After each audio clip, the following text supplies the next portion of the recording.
Western Sahara. This serene landscape holds the remnants of a long-forgotten conflict. These desert flatlands were a battleground, the scene of Africa's oldest territorial dispute. The conflict between Morocco and the Frente POLISARIO shook the area for over a decade until the United Nations mediated a ceasefire in 1991. Though the conflict no longer rages, remnants of war are ever present. Western Sahara remains one of the world's most heavily contaminated territories, with landmines and unexploded ordnance threatening the lives and livelihoods of thousands of Saharan nomads. In this harsh environment, livelihoods are limited and water is scarce. Saharans must travel long distances across desert in search of waterholes and grazing land for their goats and camels. Scattered across their paths are thousands of explosive remnants of war, threatening their lives and their flocks. During the war, there was a lot of bombing. A lot of them did not explode and became UXOs. It is a sad thing to say that there's probably more than 2,500 victims from landmines and cluster munitions and UXO since the ceasefire was instigated in 1991. Western Sahara is heavily contaminated with unexploded ordnance, known as UXO. Clearance experts survey the area daily looking for remnants of war. Mata Mulana is a Saharan clearance expert who works to rid his community of explosive remnants of war. Minefields restrict a lot of areas in Western Sahara. Most of people living in Western Sahara, they are depending on animals like camels and goats. And there are many accidents reported by the Bedouins about their animals going through the minefields. Most of the casualties are children because they don't know what is it, and it looks like a toy, it's like a ball. And the children, they find it, they start playing with it. The children of Western Sahara are particularly at risk of falling victim to landmines and UXO as they travel to school or help with tending animals. This family of shepherds had set up their camp in a part of the desert known for the presence of water, vegetation, and a mild climate during the dry season.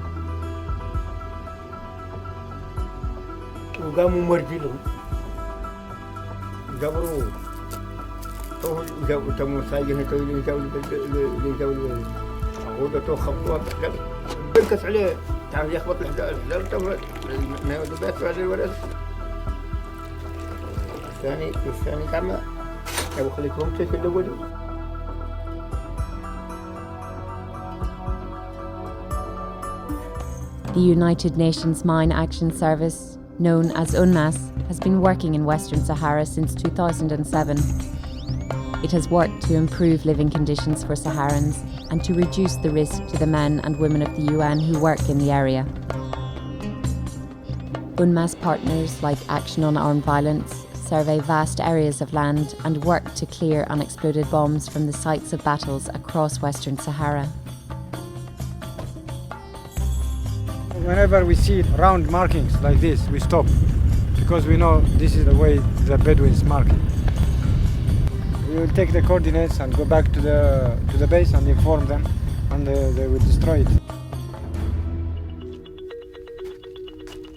Once a projectile is found and deemed safe to move, it is placed in a demolition site for a controlled explosion. 4, 3, 2, 1, firing now.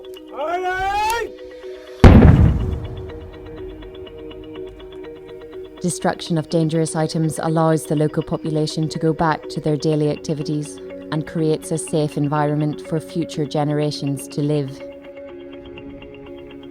This school was built on a former battle area, once contaminated with dozens of explosives.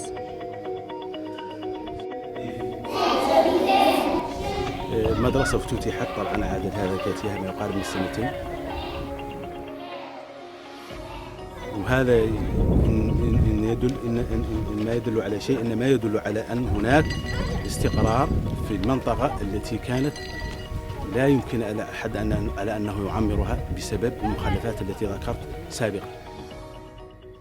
The United Nations supports the training of local deminers and ordnance disposal experts, empowering Saharans to clear the unexploded bombs which affect their daily lives.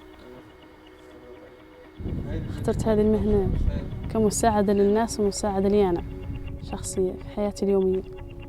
بختار هالمهنة اللي منين ما ريت شغلة منها تعاوني أنا في حياتي اليومية، ومنها اللي نعاون الشعب الصحراوي. وزينة عندي هاي المهنة، يعني كعز المرأة الصحراوية أنا تشارك للنوع من البلايص الخطيرة. These explosives threaten not only the local people, but also UN peacekeepers who patrol the area daily. The United Nations mission in Western Sahara, known as MINURSO, was created in 1991 to monitor the ceasefire between warring parties.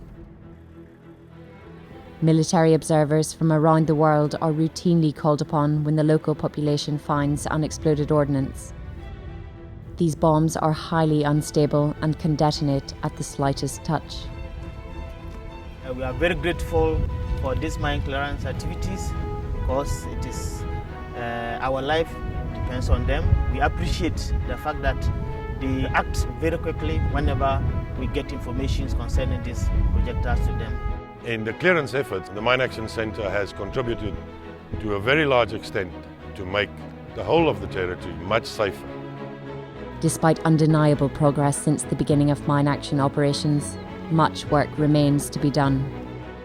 Remnants of war still threaten the Saharan people and UN personnel. Given the territory's enormous size, the UN must continue working in Western Sahara for years to come, creating an environment in which peace, security and prosperity can flourish.